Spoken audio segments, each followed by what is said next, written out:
Ladies and gentlemen, good day and welcome to Jubilant FoodWorks Limited's Q2 FY22 earnings conference call.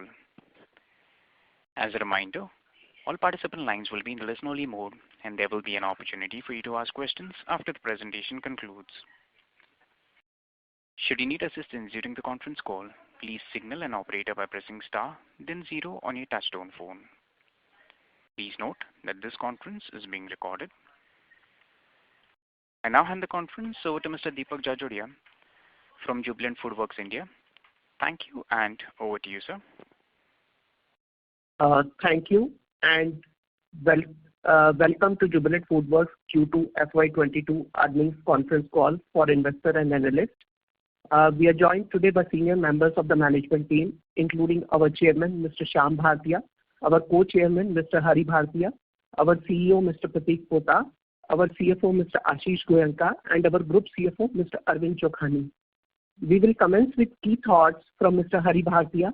Mr. Pratik Pota will follow him with his perspective on JFL's progress on the quarter ended 30th September.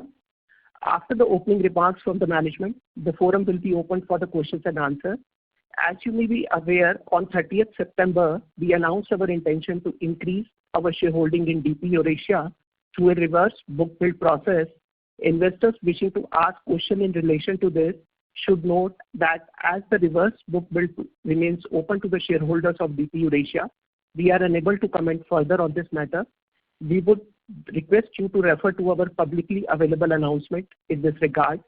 A cautionary note: some of the statements made on today's call could be forward-looking in nature, and the actual result could vary from the statements. A detailed statement in this regard is available in Jubilant FoodWorks Q2 FY22 results release and earnings presentation, both of which are available on the company's website under the Investor Relations section. I would like to now invite Mr. Hari Bhartia to share his views with you. Thank you, and over to you, sir. Thank you, Deepak. Good evening, everyone, and welcome to our Quarter 2 earnings call. I hope all of you and your families have been keeping safe. It looks like COVID-19 is coming under good control in most parts of India, and of course it is supported very well by the vaccination effort of the government. Indian economy has continued to make solid progress, and we also see food service industry being set for strong growth in the remaining quarters of this year. So we come to you with a renewed sense of optimism, and I'm happy to present the company's record performance with the highest ever revenue, strong profitability, and highest ever store expansion in a single quarter. After a difficult quarter 1, our operating performance improved further as mobility restrictions were being lifted. While the percentage of operational stores reached almost 95%, there was also a noticeable uptick in demand which more than compensated for the lost operational hours on account of closed stores. The dine-in channel showed encouraging signs of recovery, with orders and revenue coming back through the quarter, albeit still being below the pre-COVID levels. The delivery and takeaway channels continued to do well and help us drive our strong overall revenue recovery. Notwithstanding the challenges situation on inflation, which we have been facing in the food industry, we have delivered a strong EBITDA margin. Our store opening accelerated once again after the difficulties in quarter 1, and we opened 63 new stores last quarter, including 3 new stores in the Sri Lanka market. I am pleased to share with you that India became the first Domino's market outside the US to cross the milestone of opening 1,400 plus stores now with a total of 1,435 stores. Notably, basis our current assessment in the medium term, as we have said before, we continue to see a potential to open more than 3,000 stores in India. During the quarter, we announced some key strategic initiatives which are in line with the company's stated goal of building a multi-brand and a multi-country food business powered by technology. With more than 25 years of experience in Domino's India, we hope to add value and learn from best practices in the key international markets. As we have announced, we have proposed to increase in the direct shareholding to 90% in Jubilant Golden Harvest Limited, which holds franchise of Domino's in Bangladesh. Also, we have launched reverse book build subject to the final result to increase indirect shareholding to 49.9% in DP Eurasia, which holds franchise for Turkey, Russia, Azerbaijan and Georgia.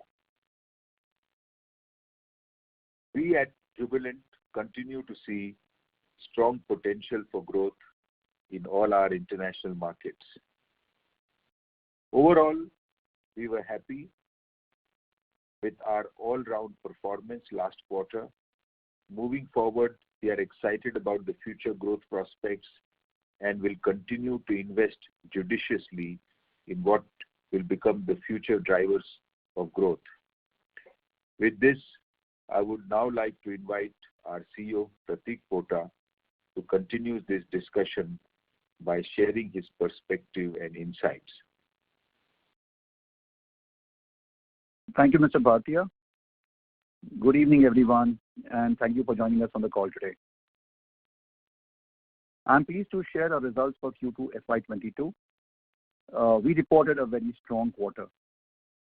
Revenue from operations was at rupees 11,007 million, up 36.6% versus prior year, and up 11.6% versus the pre-pandemic levels of Q2 FY20. The revenue growth was driven by a recovery in the dine-in channel and continued momentum in the delivery and takeaway channels. When compared to Q2 FY20, growth in delivery and takeaway channels stood at 36.8% and 72.2% respectively. Dine-in recovery was muted at 46.9%. While we grew across all town classes, the growth was much stronger in the non-metros and in the smaller towns. EBITDA stood at rupees 2,860 million, up 33.2% versus Q2 FY21, and EBITDA margins stood at 26%. This, we believe, was a strong performance in the face of continued inflationary pressures. Profit after tax came in at rupees 1,215 million, a growth of 58% over last year, and a margin of 11%. We opened a record 55 new Domino's stores during the quarter and entered 9 new cities, taking the tally to 1,435 stores in 307 cities. As committed, we remain on track to open between 150 to 175 Domino's stores in this financial year. Our continuing focus on improving the customer experience yielded good results. Our delivery service KPIs improved significantly, both sequentially and year on year, with an increased number of orders being delivered under 20 minutes. This led to an encouraging improvement in customer satisfaction levels as reflected in our NPS. Continuing our focus on driving our digital agenda, our app installs increased in the quarter and was 7.2 million. Our own app sales grew significantly faster than aggregators, and a dominant share of our revenues continues to come from our own assets. On our emerging brand portfolio, we opened 5 new stores, 2 each for Dunkin' and Hong's Kitchen, and 1 for Ekdum. In Dunkin', we are focusing the brand on a coffee-first strategy that will help drive frequency and build greater stickiness. Hong's Kitchen showed and delivered a strong performance with an encouraging same-store growth and increase in order count. Our total store count for Hong's Kitchen stands at 13, all of which are in Delhi NCR. We are also progressing well towards the target of launching Popeyes in India within this financial year. Turning to our international business in Sri Lanka, we delivered a very strong quarter with record revenues and a growth of 88.4%, led by a delivery growth of 200.2%. Notwithstanding the inflationary and the currency pressures, we delivered a strong double-digit EBITDA margin in the country.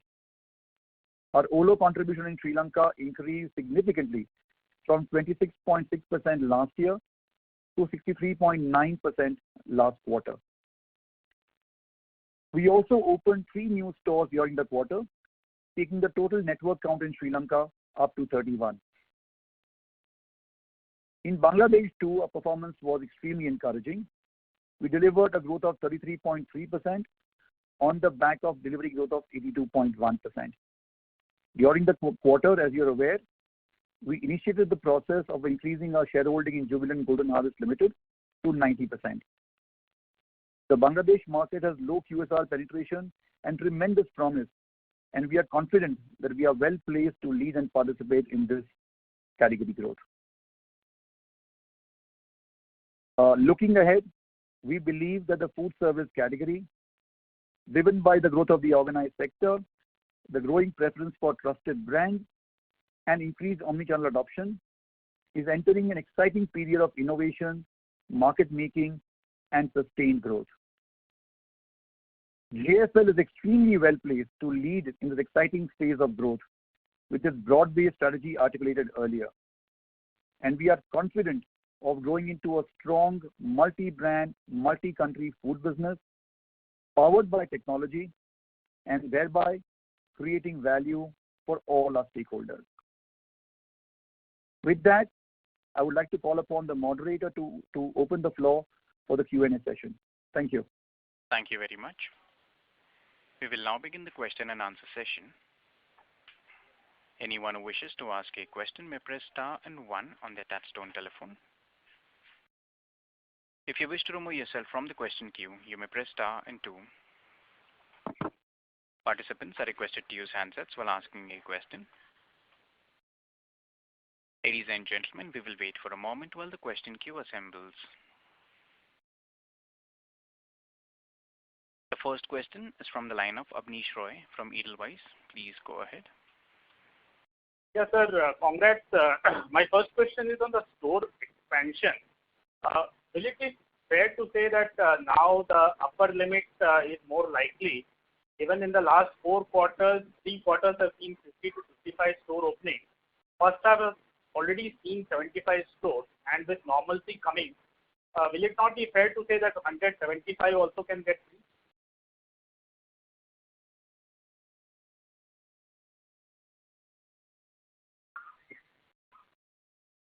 Mr. Abneesh Roy, we lost your audio. If you can repeat your question, please. Sure. Is my voice clear? Yes, sir. Now we can hear you. Okay. So my question is on the store openings. Will it be fair to say that now the upper limit of the guidance, say at 125 stores, that will be more likely given in the last 4 quarters, 3 quarters have seen 50 to 55, and first half has already seen 75 stores, and with normalcy now far more there in terms of opening and demand also being robust. Won't your guidance be more at the upper limit rather than lower limit? Thank you for the question, Abneesh. I think as you're aware, Abneesh, in the last 2 quarters, it's been a tale of almost 2 cities. Quarter 1 was when we faced the sudden and the full fury of the second wave, which slowed down the expansion. And then, of course, in the last quarter, we saw normalcy return, like you said, and therefore we could open 55 stores. Our intent would be to move ahead and try and sustain this momentum. and therefore to be, like you said, towards the closer end of the band that we have guided on. But even as I speak, I'm keeping my fingers crossed because it's hard to tell for sure how COVID will play out in the next 2 quarters. So our intent will be to absolutely move ahead and open as many stores as we can. But there will be that external factor, or there could be that external factor beyond our control, which might slow us down. But our intent will certainly be there to push closer to that limit. Sure, that's helpful. One follow-up on this. So 9 new cities added in Q2 and 26 in the last 4, which is, I think, a very impressive number. So could you discuss what kind of cities and what kind of response you have seen? Any new micro market you have entered, or is it largely the suburbs or the top 20, 30 cities only? No, that's a very, very good question, Abneesh. So I think the cities that we are entering now are the tier 2, tier 3, well, not tier 2, tier 3, tier 4 cities. And we are seeing the consistent pattern across all of these store openings and all of these new entries is that we see a very, very encouraging response from customers.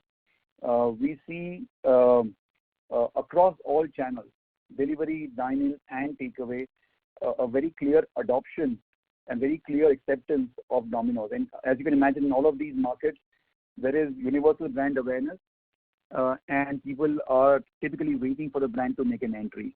So if I can give you an example of the kind of towns we are entering in, just to give you some color. We've entered a market in Telangana called Karimnagar, a 3 lakh population town. We've entered a market again in Andhra Pradesh called Eluru, again 3.5 lakh population town, Jalna in Maharashtra, Muktsar in Punjab. So those are the kinds of markets we are entering, which are really markets which haven't seen any QSR, any organized QSR, and we are the first organized QSR play. In more than 150 towns, actually, Abneesh, we are the only QSR present, and these are the markets where we are the battering ram that tries to open the market. So our experience has been very, very positive. There's a fair amount of pent-up demand that comes out and shows up when we launch in these markets. So experience has been fairly, fairly positive. Sure. My second question is on the demand going ahead. Yesterday, the 2 FMCG companies said in some of their home consumption, for example, sauces, jams, etc., there is a slowdown. You also gained in the last 1 year because of the trust factor. A lot of the local cuisines, local stores are shut. So as the normalcy returns in India, whatever is shut will everything come back. So how do you plan to still grow at a reasonable level? Because consumers clearly will have much more options. And he will also like to try new stuff because he is also bored of the same 2-3 options which he has been trying in the last 1 month. Abneesh, from our perspective, the way we see the category, and this is a difference that you have to keep in mind, which would be versus any other FMCG category. Our category has extremely low penetration levels. We are at a very low frequency level. And therefore, this is a period that we believe there will be market expansion and market growth, both through increase in penetration as also increase in frequency. As COVID happened, we saw dine-in come under pressure, but we saw that slack being picked up by delivery. As dine-in comes back, and therefore we are seeing more of normalcy and more of mobility come by, delivery corrects moderately, but it holds up much more and much more elevated levels compared to the pre-COVID levels. So to answer your question, we do not expect to see any demand compression. Quite the contrary, actually. Given the way COVID has played out, there is a much greater demand for brands, especially in food, which can be trusted, whose quality standards are known. So we are seeing actually a very, very encouraging trend of demand sustaining across all channels, across all tier towns. And as I mentioned in my opening remarks, even in the tier 2, tier 3, 4 towns, where delivery was a much smaller part of the mix earlier, as dining has reopened, we are seeing delivery sustain at higher levels. So we do not see a challenge as of this point of time on demand. Not at all. Sure. My last question and a small one on Bangladesh. So if I see OLO data, Bangladesh is standing out. In India, we are at 98%. Sri Lanka also, OLO has gone up from 26 to 63%. In Bangladesh, in the last 1 year, it has fallen from 68% to 63%, and which is well below India levels also. Why the fall has happened in Bangladesh? So, Abneesh, it's a good question. I think one reason for the elevated level same time last year was the fact that on account of COVID, a lot of the call centers and the contact centers were closed, and there was almost a forced adoption of the online ordering channel. And as that has reopened, a lot of our traffic and revenues actually have moved to the voice channel as well. That said, our attempt is to very clearly build our online channel aggressively and invest in growing our own assets. One nuance that I want to call out, which is different in Bangladesh from India, is that in Bangladesh we do not work with aggregators. So all of these revenues that you see and contribution that you see from OLO are entirely from our own assets. And our clear strategic goal is to make sure we grow our own assets and make sure that we drive a much larger share of delivery revenues through our OLO. Sorry, you had a question, Abneesh. I didn't hear that. Yeah. Any particular reason for not working with aggregator in Bangladesh? No, it's just a phasing. We just need to make sure we agree on the right commercials, which are win-win, which work from them and which work for us. So that's very helpful. That's all from my side. Thanks a lot. Thank you, Abneesh. Thank you. Before we take the next question, a reminder to the participants, in order to ensure that the management is able to address questions from all participants, please limit your questions to 2 per participant. Should you have any follow-up, may we request you to rejoin the queue. The next question is from the line of Percy Panthaki from IIFL Securities. Please go ahead. Hi team, congrats on a good set of numbers. My first question is, during COVID times, what you had mentioned earlier is that the average bill value had increased, but the number of bills cut per store had reduced. Now, with COVID almost out of the picture, where do we stand in terms of normalization? Are we back to pre-COVID levels in terms of average value per bill and number of bills cut per store? And where do you expect this to stabilize? No, thank you for the question, Percy. And I think in many ways that's a really important data point for us to keep tracking regularly. And I'm pleased to report that we have seen a very encouraging recovery in order levels, in our order count. And we are almost now close to our pre-COVID levels of orders at the system level. And we expect that trend to continue as dine-in becomes more normalized. And on the ticket size, yes, there is a moderation in the ticket size given the channel mix changing and given dine-in reopening. But the ticket remains higher, partly because of the fact that we have introduced delivery charges last year, which weren't there in the pre-COVID period. So that was one. And the other one was that even today, the mix that we have is more biased towards delivery compared to pre-COVID, which obviously influences the BPO and the ticket a little higher. So ticket is still higher compared to pre-COVID levels. Orders are, the recovery is close to pre-COVID levels now. And we expect that trend to continue. And we expect order count to build further going forward as dine-in reopens. So there will be no lasting improvement in the average bill value. Once the COVID situation absolutely normalizes, the bill value will also return to pre-COVID levels, except for the increase in delivery charges and some price increase. Well, there will be on 2 counts on which the ticket will be higher than the pre-COVID levels. One, of course, is the delivery charges. The other one is the fact that our delivery mix has increased significantly compared to pre-COVID levels across different town classes. And even as dine-in becomes more normalized, we expect delivery to stay elevated. And therefore, there will be a shift in mix in favor of delivery. We already seen that happen. We believe that will sustain. And therefore, that will again flow through in form of a higher ticket. So those are 2 temporal reasons. But if I look at more strategic ways of driving ticket, 2 or 3 things that we're working on. One is premiumization, and you've seen some of the innovations that we've done in the last quarter in that direction. You will see us do more of that going forward. The second theme that you will see us working on is personalization. So when a customer uses our app and our assets to transact, he will see a very personalized experience, will again allow us to attach more items and drive higher tickets. So those are the themes that will play out in addition to the points that I made earlier. Right. Another thing I wanted to ask is during COVID times, you have done very well in terms of sort of making your business model such that you did not face too much of damage from the operating deleverage because the costs were variabilized, etc., etc.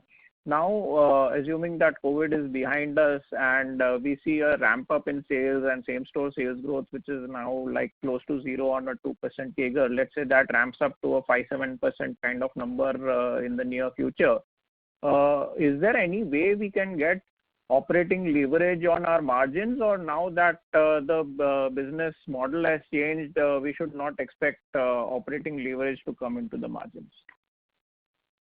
So Percy, certainly as revenues, revenue growth comes back and as things normalize, there'll be some impact of operating leverage. But we also need to keep in mind that we are seeing inflationary pressures, and they will play out over the next few quarters.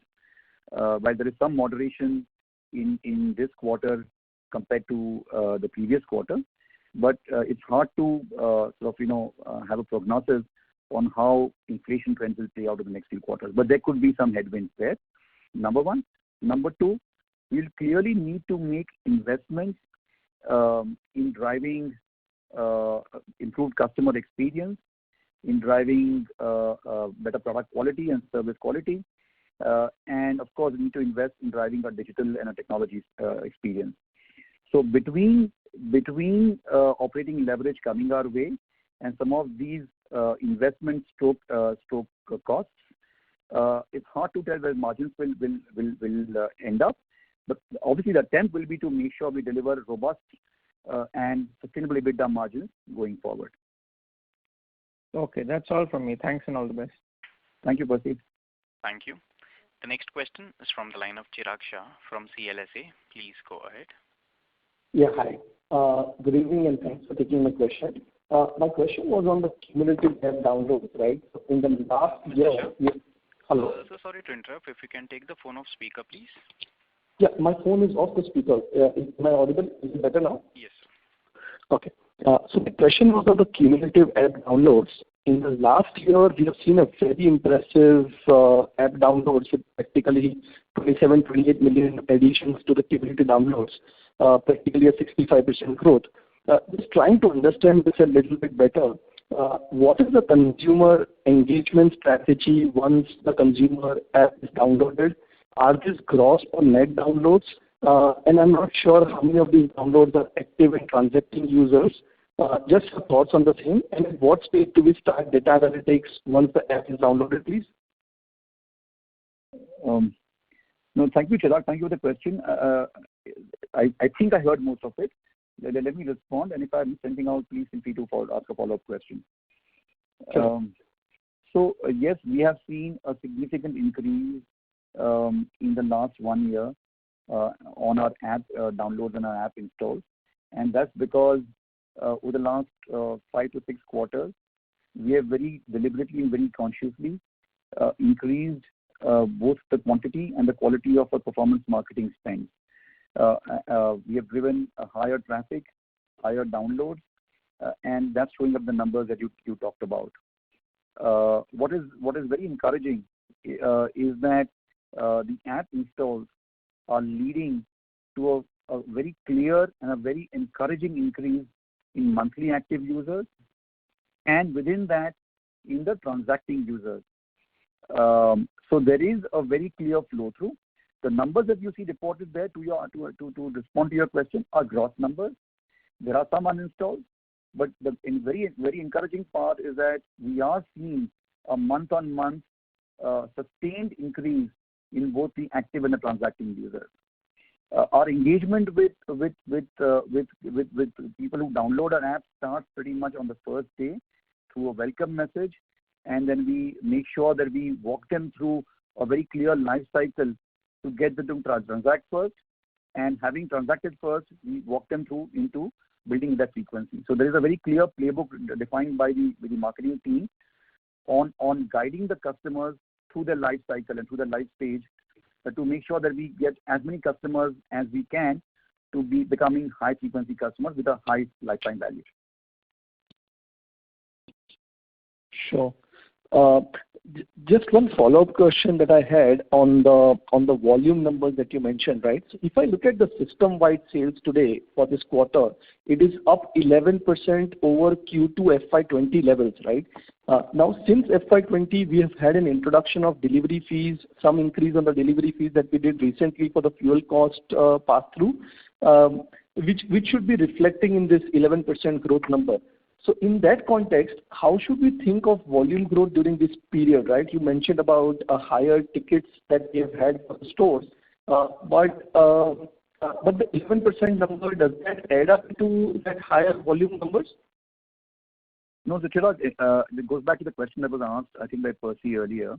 Yeah.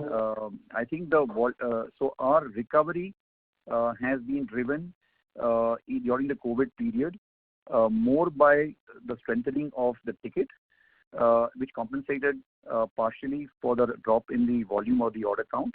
However, over the last 2 quarters, and especially in the last quarter, and even within the quarter, the second half of the quarter and the more recent period, we saw a very encouraging return of the orders. And as we exited the quarter, the order recovery was almost back to pre-COVID levels. So we almost had the same level of order count as we had pre-COVID levels during the exit of the second quarter. So going forward, and this is obviously an important quarter. There's more normalcy, improved mobility, less restrictions, plus the festive period. We expect order count to come back strongly in this quarter and to start showing positive growth over pre-COVID levels. So I think that's very helpful. But if I just can put that question a little differently, right? So while on the revenue numbers, it seems like there's a good normalization that has happened. Would you say that the volume numbers versus the pre-COVID numbers have kind of stabilized and come back? Sorry, Chirag, I wasn't very clear. Would you say what? The volume numbers, while the revenue numbers have staged a very smart recovery, right? Would you say that the volume numbers are back to the pre-COVID numbers? Yeah, I mean, I just answered that question, Chirag, that as we look at last quarter 2 gone by, we saw a very, very strong and a very consistent and very encouraging trend of order recovery. And as we exited the quarter, order count and order recovery was pretty much back to pre-COVID levels. Sure. Thank you, Prateek. And just one last question, if I may. We've been running this scheme of improving the delivery time from 30 minutes to 20 minutes, right? The P scheme. And you, I think, touched upon a little bit on that. But if you can just elaborate a bit around where are we in terms of getting to the 20-minute delivery number? Yes, Chirag. I think we have a very clear work stream aimed at improving our operations, KPIs, and our delivery experience to our customers. And one big element, of course, of that is time taken to deliver the order. Yeah. And we have seen a very consistent and a very strong improvement in our delivery time. Most of our orders now get delivered absolutely bang on time and under 30 minutes. We also have kicked off a plan to move to faster delivery, and we are seeing an encouraging trend again of greater number of orders getting delivered within 20 minutes. I must clarify in the same breath that the faster delivery happens, as you're aware, not on account of either making food ahead or faster or speeding on the road. It happens on the back of having tighter geographies and tighter and more compact store areas, and therefore reduced drive times, which allows us to deliver the same order faster. So we are seeing a significant improvement in orders being delivered on time, and that is reflecting, like I said earlier, in improved customer satisfaction levels. Sure. Thank you, Prateek. Thank you so much. Thank you. Thank you. The next question is from the line of Manoj Menon from ICICI Securities. Please go ahead. Oh, hi, team. Just a couple of questions.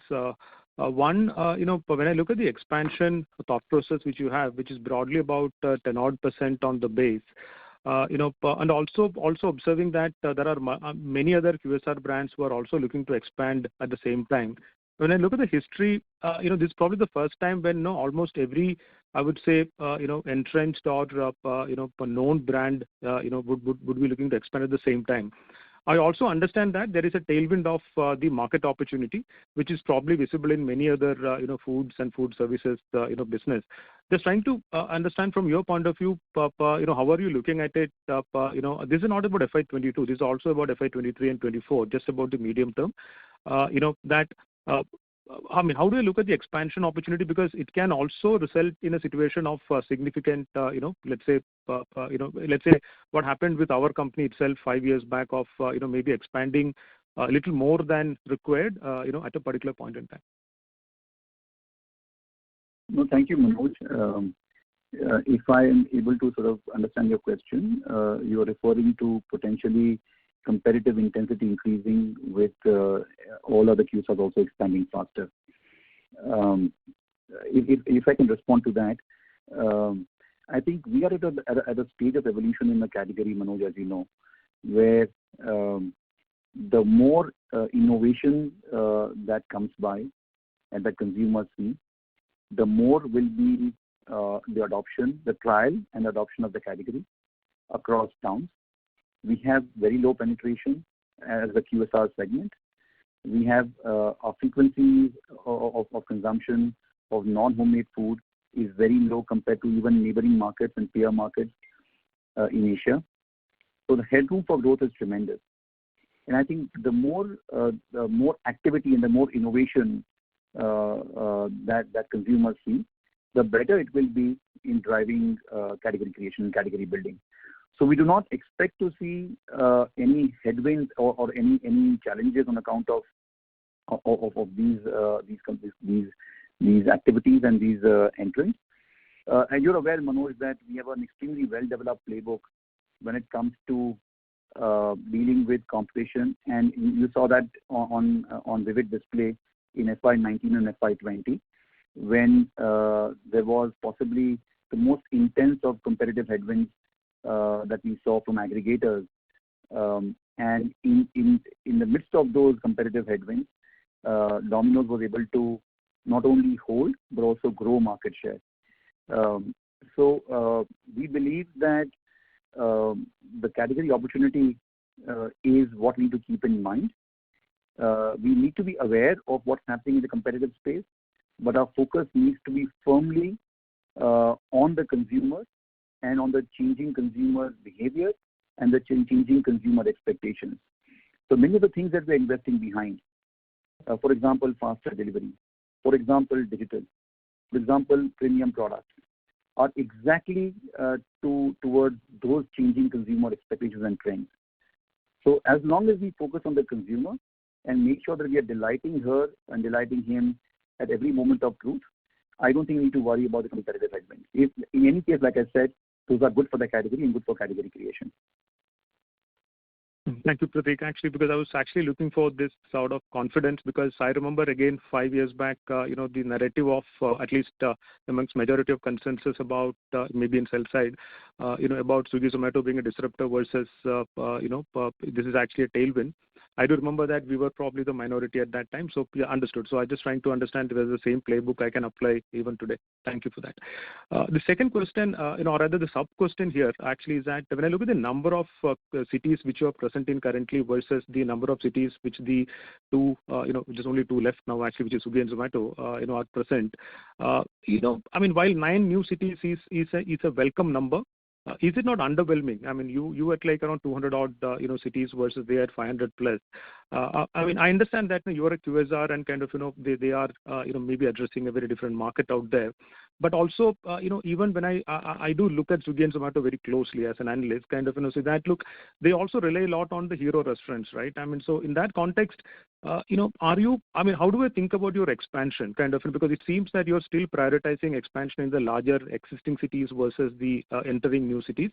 What is the thought process here? So Manoj, let me reframe the question a little bit. I think rather than look at the number of cities as an underwhelming number, the way I would reframe it is to say that in 55 stores that we've opened, 46 of them have been in cities where we already have a presence, which means from an opportunity point of view, we continue to see abundant opportunity in markets like Mumbai, markets like Bangalore, markets like Delhi and the other towns. And we also see opportunity in the towns that we aren't present in right now. So this is what we mean when we say that the category is going to see sustained tailwind and sustained growth over the next few years. So when it comes to prioritization and when it comes to choosing stores and choosing where to open our stores, I think we have possibly a problem of plenty rather than a scarcity of opportunity. And I think that's a good place to be in. And going forward, you'll see us balancing. You'll see us balancing the need for us to go deeper and closer to customers in existing markets and opening up new beachheads in towns where we aren't present in. That will always be a balancing act. In some quarters, we'll hopefully delight you. In some quarters, we may underwhelm you, like you mentioned. But I think for me, the encouraging context that it underlines is that there is opportunity in all kinds of towns. Understood. So just one second last question here is, when I look at the, outside of Domino's, the activities, or if I can call it as the diversifications or extensions which you have done, maybe extension is the right word actually, how do we think about the template which you're following? Because, there is Dunkin', or rather there was Dunkin' which was started earlier, then there is Hong's and there is Bangladesh opportunity, there is Sri Lanka, there is Eurasia. There is also a Chef Boss which was tried out last year. At one level, I do truly appreciate, the entrepreneurship because it's all about trying out multiple things and, playing the probability game. But if you could just help us understand about the templates which you have internally, of let's say the newer ventures which you are, attempting. Also, if it will be very helpful, if you could talk about, let's say, how you have staffed the M&A teams and kind of, let's say, are there specialists who are looking at these, aspects? So some of the qualitative HR and, comments also would be super helpful. Thank you. Well, thank you, Manoj. So let me answer the question at a slightly broader level. You heard us articulate very clearly our strategy for growth, which involves first of all building a dominant Domino's business in India and ensuring we get to our bullseye target of 3,000 stores soon. We talked about building and curating a portfolio of brands. And of course, our portfolio of brands that we have currently, which is Hong's, Ekdum, Dunkin', and Chef Boss, is towards that. We talked about the fact that we want to grow our international business and international footprint and strengthen our presence there. We talked also about building and investing in our digital and data capabilities. And all of this towards a goal of becoming a multi-country, multi-brand food tech business. So the investments that we are making are very thought through, very specific, and all of these investments are strategic and in one of these 4 or 5 themes that I spoke about.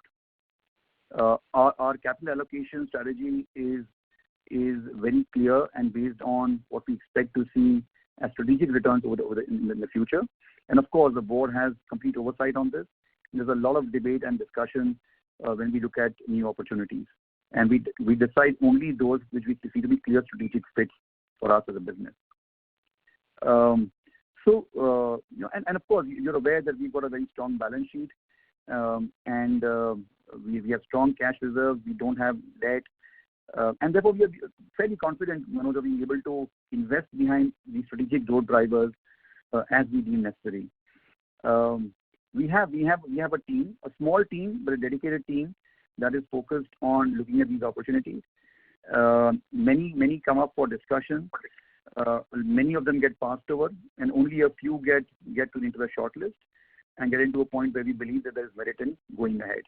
So this is a continuous and ongoing process, and we're getting better as we go along. Understood now. Fully.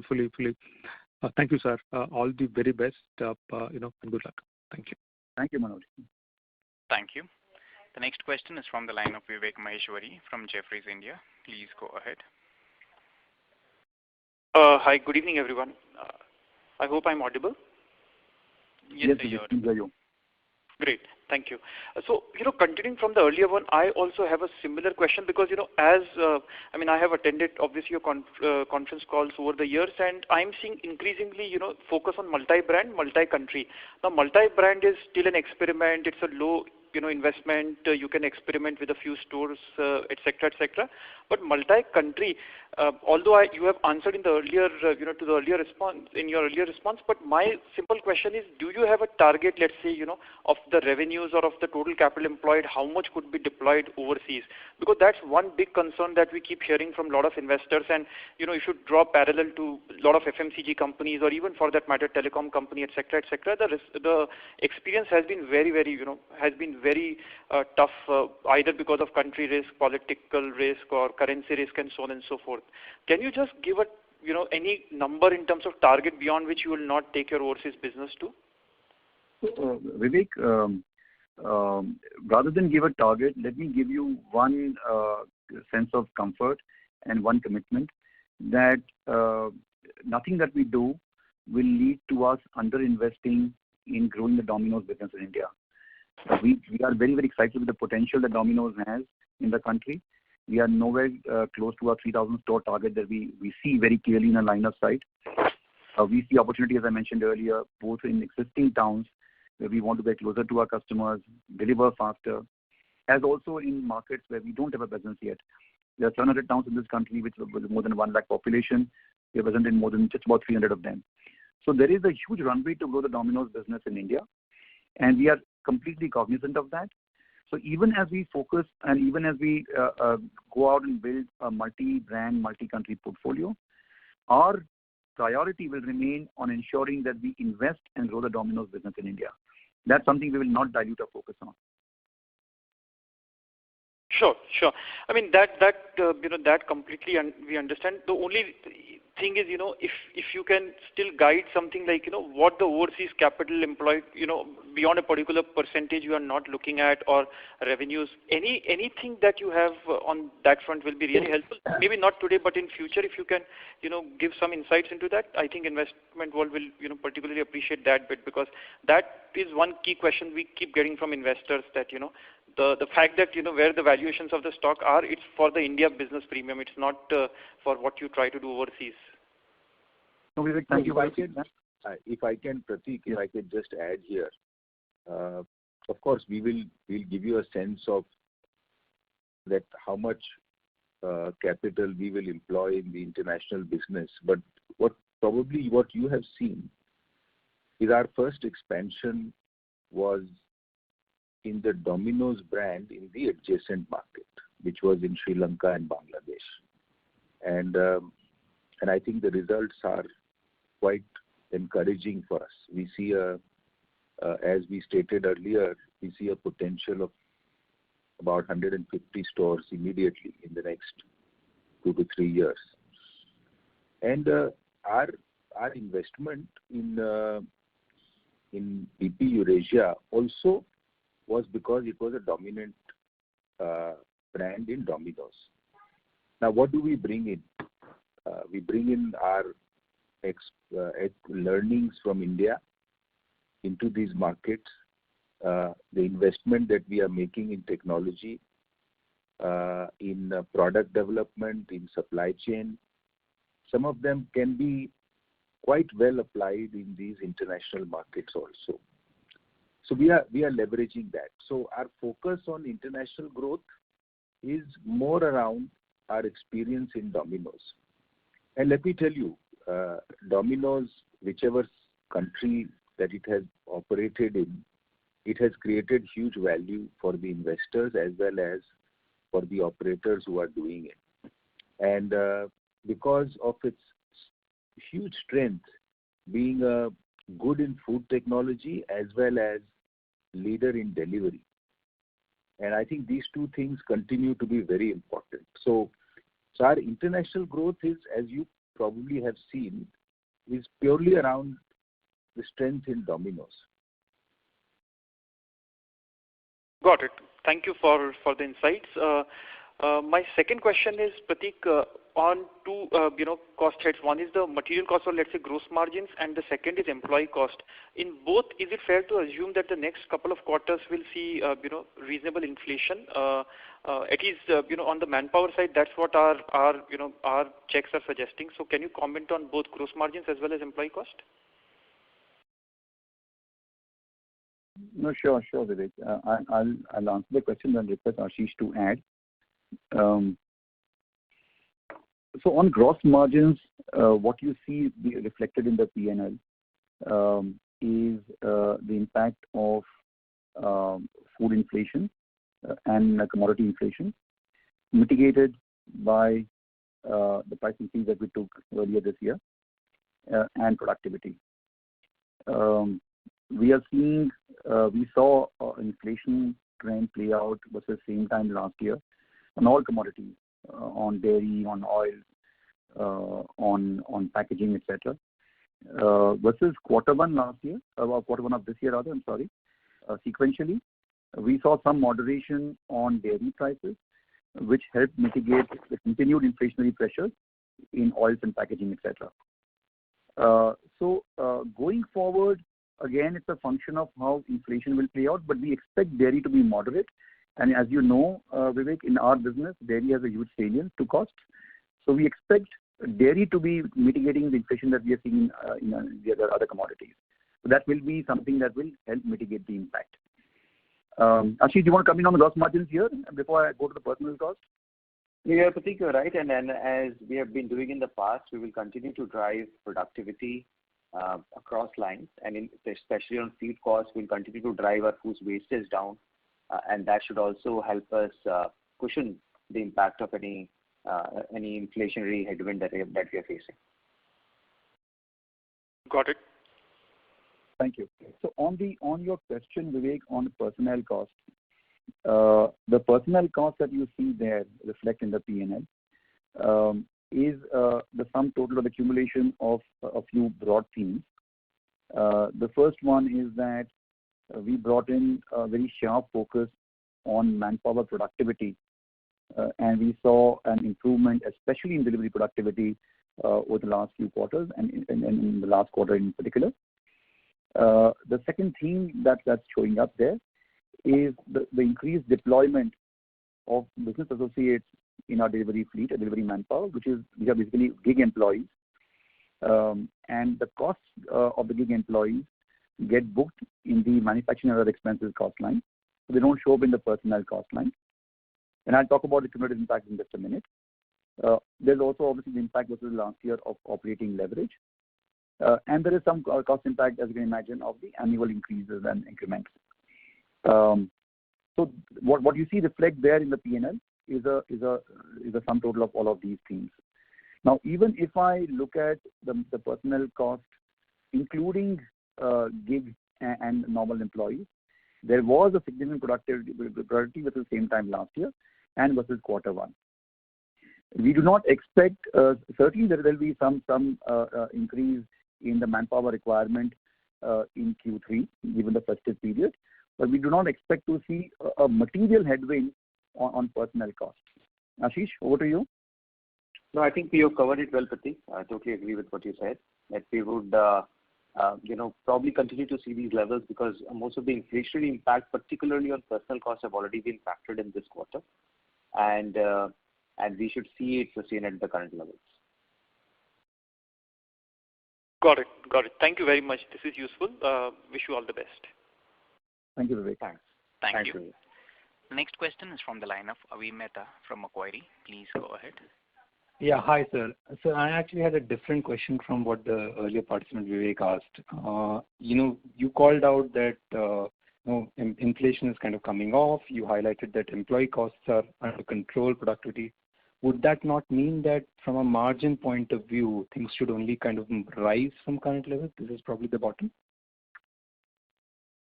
Yeah, hi, I'm not asking about quantum, but yeah, I mean just a directional sense. I can't see headwind per se. That's why I'm just trying to understand. We were worse off in first quarter when we said they called it out. It's better now. So just any comments would be helpful. No, sorry. As I mentioned in my response to, I think it was Percy, I think, and Vivek, of course. I think there will be some impact of operating leverage as revenues come back. There will also be, however, the need for us to ensure that we continue to invest in driving and improving the customer experience. There will also be the need for us to ensure that we stay competitive in case there's an increase in competitive intensity. There will be also a need for us to ensure that we keep having our products measure up to customer expectations as they are evolving, as they're growing. So there will be the pulls and the pushes on margin. And of course, our attempt will be to make sure that we drive margins and make sure that we hold up margins at least. But it's hard to say right now whether the equation will balance out. Sorry, Pratik, if I may just add to that, Abir, and we continue to face the inflationary headwinds. As you are aware, crude itself has been hardening. We are seeing almost 40% plus, inflation over last year on both petrol and diesel, which is impacting our delivery cost. We are also seeing, inflationary headwinds on packaging cost, other commodities other than cheese. So there are these inflationary headwinds, which we will continue to counter. And as you rightly said, some of the actions that we have taken may cushion the impact of some of these inflationary headwinds. So I'm just pushing back that, you highlighted these same points the last quarter and you actually delivered, this quarter. I am not able to understand. Is it just being conservative that you're doing, or that's where I was coming from? That was the only point, because I can't see any headwind. Maybe I'm missing it out, because Pratik, the point that you highlighted are something that you already do. It's not something new. So it's not an additional headwind on margins, how I would see it, and leverage will clearly play out as recovery plans. So that was where I was coming from. I appreciate that perspective. Thank you. The second point I just wanted to have on the demand side, and this is a near-term sense. From an SSS growth on a 2-year CAGR, this quarter is more or less flattish. Has this moved back closer to the 3Q, 4Q levels in September? If you could kind of give us a sense on what is the underlying demand trend as we exited the quarter or even in October. Thank you. Sure. So just to make sure I got your question right, you're asking about how this holds up versus compared versus the trend in Q3 of last year, right? So I'm looking at the same store sales growth. We did almost about 26, 20. If I look at minus 20% was the base that we were working with, and we saw almost about 26% kind of number, which means if I look at it from a FY20 perspective, we are up close to about 1% or 0.5% on a 2-year basis. If I look at the same number on the third quarter and the fourth quarter when recovery was panning out, we were close to about, that number was more like 2% or 4% on a CAGR basis, 2 to 3%. So I was just trying to understand, is September close to that 2 to 3% if I look at a 2-year basis? Because that I thought would be better to get away from this noise of YOY given COVID is there. Thank you. Yeah. No, so you're right. I think we are seeing, strong momentum come back on a same-store basis also, especially in delivery and takeaway channels. And of course, as you can imagine, dining still remains a bit of a drag. But if I look at the numbers trending out, even as dining becomes more normalized, we see even at the same store level, delivery and takeaway revenues and growth holding up. They come off a little bit of the elevated levels of the lockdown period, but they hold up reasonably well, even after full resumption of dining. So September is kind of reflected. This quarter, did it have any impact of June, July, or was this 0.5% more or less present across the 3 months? Or was there an increasing trend? Was there a volatile trend? Maybe that would kind of help answer that question. Yeah, no, I think we clearly saw improvement over the quarter play out in the dine-in channel mix and dine-in growth, because in the month of June, coming off the worst impact of the COVID second wave, there was a little bit more of a little bit of reservation about going for dining consumption, but that improved over the quarter. But overall, I would say the momentum was strong right through the quarter. Okay. That's all from my side. Thank you very much. Thank you. Thank you. The next question is from the line of Jaykumar Doshi from Kotak. Please go ahead. Hi, thanks for the opportunity. My question is, in the markets where you see full recovery in dine-in, where is delivery settling? It is 10-15% higher than the pre-COVID levels or much higher? I think, look, we haven't commented on the precise number, and I would refrain from doing so even now. But I think the encouraging part is that the delivery revenues hold up significantly higher than the pre-COVID levels, and it helps drive a much more balanced mix, especially in the smaller towns, in the tier 2, 3, 4 towns, which had a much higher dine-in bias pre-COVID. Even as things have gone back to normalcy in the dine-in front, we have seen delivery revenues and delivery mix, the channel mix, hold up. I don't want to sort of comment on precise numbers there. We haven't done so in the past. But these higher numbers, are reflective of a very fundamental and very significant behavior change in the smaller markets, which is what gives us so much encouragement. Understood.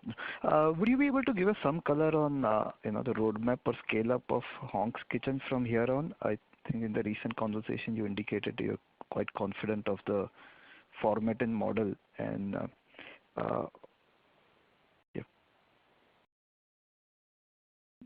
Yes, I think on Hong's Kitchen, we have seen, as I mentioned in my opening remarks as well, a very encouraging trend play out. Both our new stores of Hong's Kitchen and the earlier stores, have done well and have shown strong recovery post-COVID. And therefore, based on these learnings and based on this experience, we intend to invest in 2 things. One is increasing brand awareness in Delhi NCR, and B, driving the calibrated expansion of the network, both in Delhi NCR and outside. And you will see us doing that over the next few quarters. Hong's Kitchen, as we talked about in the past, has a very important role to play because it is in the middle of the market, in the space between the unorganized or the street side Chinese food market, and of course the casual dine or the fine dine Chinese market. And that space there's a large opportunity and a large vacuum there. And Hong's plays there. And again, all the data that we have seen on customer feedback, our own experience, our own revenues, we are seeing that this opportunity is going to be quite exciting in the future. So we will be scaling up the brand progressively, albeit in a calibrated way in the future. Understood. Thank you so much. Thank you. The next question is from the line of Tejas Shah from Spark Capital. Please go ahead. Hi, thanks for the opportunity. First question pertains to the inflationary headwind that you spoke at length about. So any plan of making pricing interventions and any read through on consumer sentiments as of now to absorb price hikes? And would you be able to save or retain rental savings that we would have got last year once the normalcy comes back? So first, 2 questions on margins. So Tejas, on your first question on the headroom for pricing, you would recollect that we took a small pricing earlier this year, and that has gone down and settled down. We as a QSR brand that is focused on a very value-conscious consumer segment, we make sure that our proposition is one that is offering superlative value for money to our customers. We know that our role is to grow the category, to recruit new customers, to grow frequency and build new occasions. So this is something that we are very, very conscious of. And therefore we walk a very fine line in ensuring that there is great value for money at the same time while defending margins and making sure we have the right margin profile. Going forward, in case inflationary pressures continue and we see the need to take a price increase, we certainly see elbow room for us to do so, but that will be something we look at only as a last resort, given the importance of providing value for money to our customers. Sure. And on rental. Yes. So just on the rental, I think during the course of last year, we, as you're aware, we went to our landlord partners and requested them to give some concessions given the nature of the headwinds that we were facing, and we were grateful that most of our landlord partners saw the merit and agreed to some rent concessions. As the situation has become more normal, those concessions have become lesser, as you can imagine. And going forward, even as we try to drive rent productivity, the COVID-related concessions will probably not be there. But that doesn't mean that we don't drive productivity in rent. We'll continue to do so, but the COVID-related savings will not come by. Ashish, you want to add to this? No, you're right, Prateek. Nothing to add. And then last question on Prateek. Historically, you have, as a team also, you have got it very right on the expansion opportunity. Empirical evidence also suggests that you saw opportunity of 1,400 stores when we all have our doubts.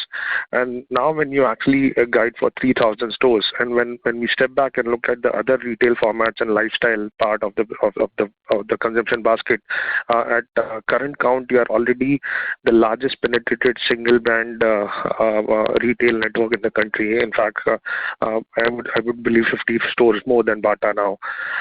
So you actually explained at length that there is an opportunity in how we are seeing opportunity even in sub 1 lakh or sub 3 lakh population towns also.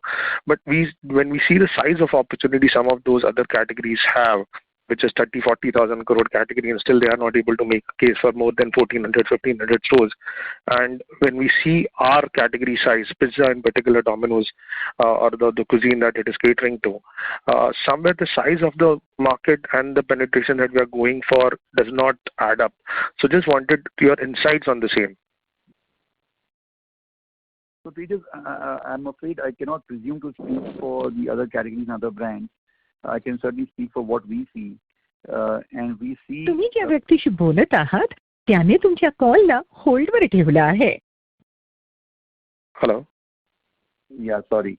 No, so we see Tejas a profusion of opportunity, both in existing large towns and in markets where we don't have a presence or a footprint right now. And as I mentioned in one of my earlier responses, when we enter these new towns, we have been, if anything, surprised by the positive response that we have elicited. So we do not see any scarcity of opportunity in driving market penetration and driving the footprint in these smaller towns.